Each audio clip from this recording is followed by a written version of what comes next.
From suspicious suicides to freak accidents and even sudden deaths of apparent natural causes, there are plenty of people with connections to UFO research who have met questionable and eyebrow-raising ends.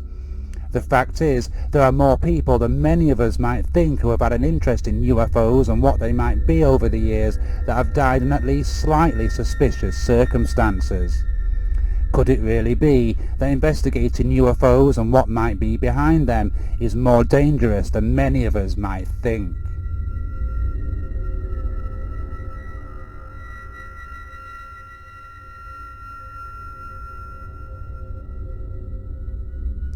UFOs and the question of whether alien beings have visited our planet is without a doubt one of the most closely guarded secrets of the last 70 years.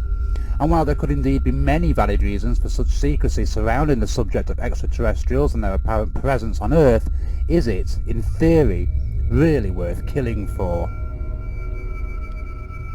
Perhaps there is no better person to start with when looking at controversial figures and suspicious deaths in UFO circles than Phil Schneider, who made some remarkably thought-provoking claims in the mid-1990s during a series of public talks. Schneider, however, officially at least, would take his own life in January 1996. Ultimately, Schneider would claim that as a structural engineer, he had worked on many top-secret United States government projects, including 13 top-secret underground facilities.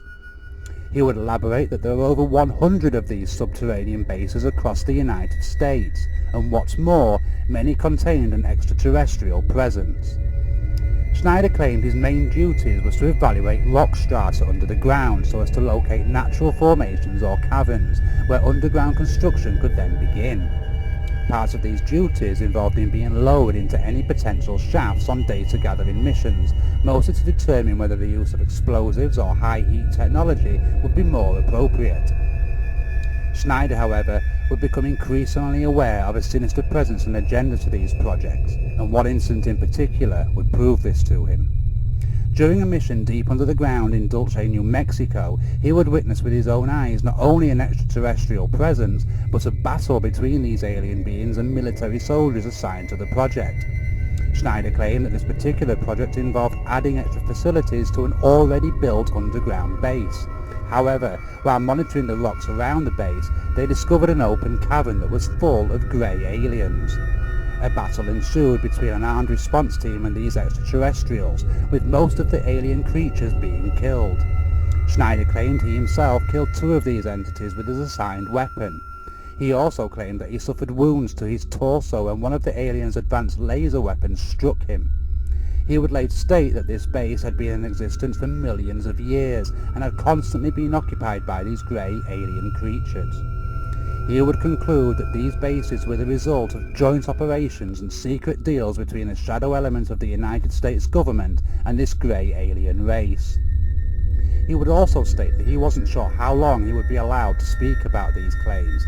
According to Schneider, there were only 2 other people left alive who had witnessed these events, and they were both under the close watch of the authorities. On January 17, 1996, Schneider was discovered dead, a piece of wire flex wrapped several times around his neck. The cause of death was ruled suicide.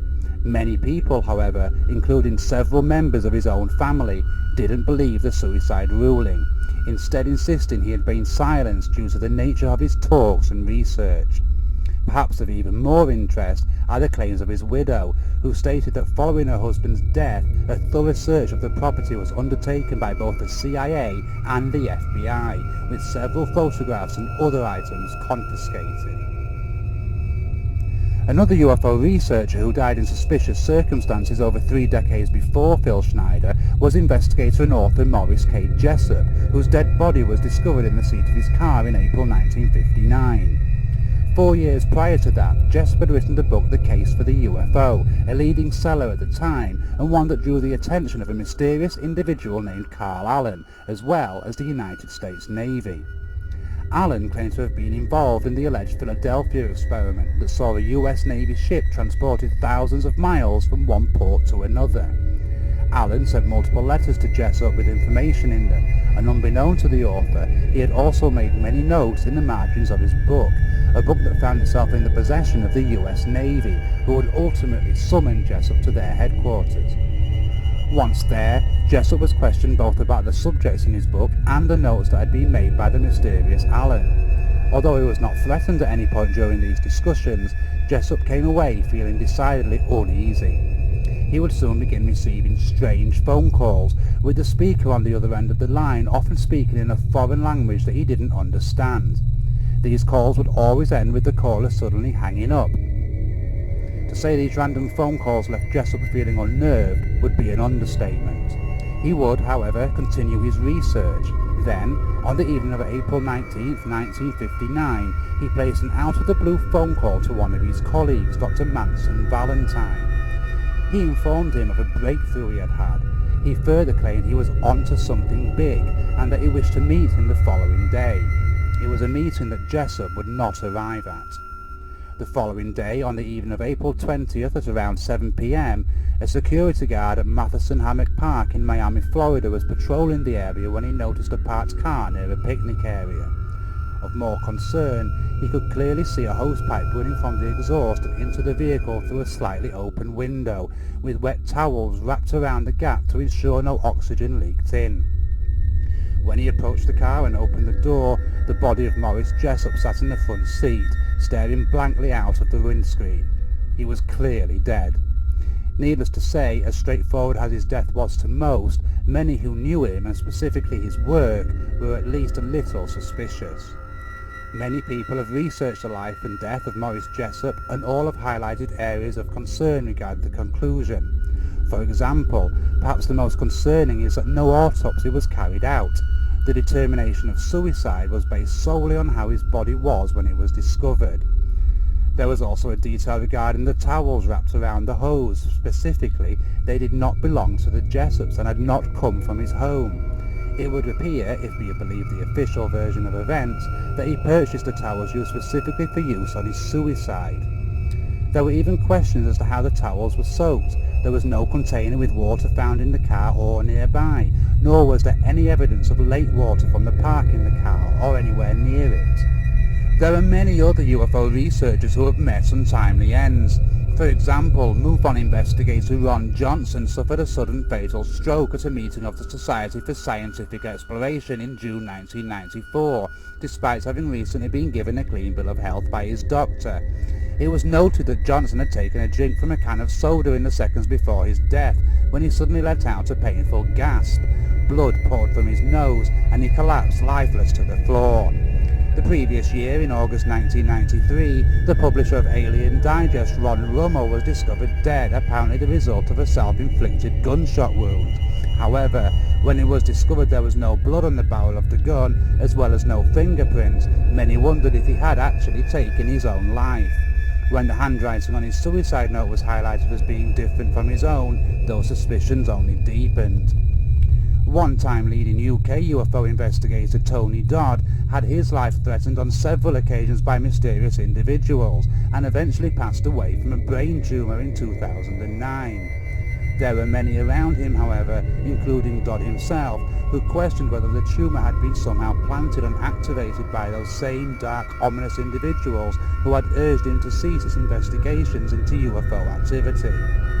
Perhaps one of the most intriguing, if grim, deaths to examine in relation to UFOs and what a person might know about them would be that of James Forrestal, the very first Secretary of Defense of the United States, a position that would certainly see him privy to all that was known on UFOs by the government at the time.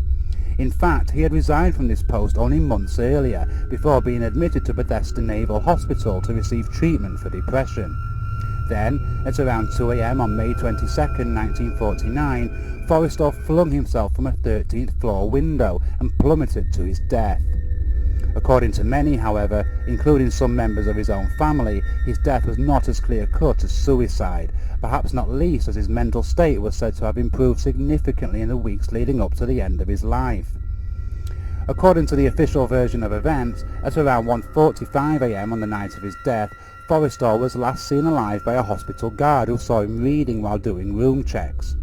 Forrestal declined a sedative, telling the guard that he planned on reading for a little while longer.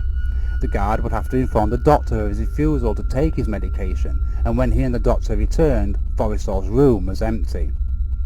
It is claimed that when the guard left, Forrestal immediately made his way to the kitchen across the hall from his room, tied his bathrobe belt to one end of the radiator and the other around his neck, before removing a covering at the window and flinging himself out of it. The belt seemingly gave way immediately, sending Forrestal to the ground. There were, however, several things that didn't quite add up, perhaps not least the bathrobe belt Forrestal had appeared to use in an attempt to hang himself. It appeared it wouldn't have been long enough to reach from the radiator to the window, much less anywhere outside of it. Furthermore, there appeared to be no fibres from the belt on the radiator, suggesting that it had not been in contact with it. It is also worth noting the guard on duty on the night in question. He had never worked at the hospital before, nor did he do so afterward. He was brought in at the last moment as a replacement for the guard who should have been on duty, who was apparently ill. That this mysterious person who had seemingly disappeared back into anonymity was the last person to see Forrestal alive is at the very least a little suspicious. Perhaps most suspicious of all, though, were the scratch marks discovered on the windowsill outside the kitchen window, as if someone had been clawing desperately at the sill in an attempt to hang on for life. Whether there is reason to suspect that Forrestal was murdered, and whether the reason for that speculative killing was to keep him from telling what he knew about UFOs, remains open to debate. As we can see then, there might be more truth to people getting too close to the truth than many of us are comfortable with. If any of the unfortunate individuals we have examined here did meet their ends at the hands of another, perhaps working for a dark government agency, then we have to ask, what is worth protecting so much that it's worth killing for? Just what are the secrets of the UFO and alien question, and will we, the public, ever know the full and real truth?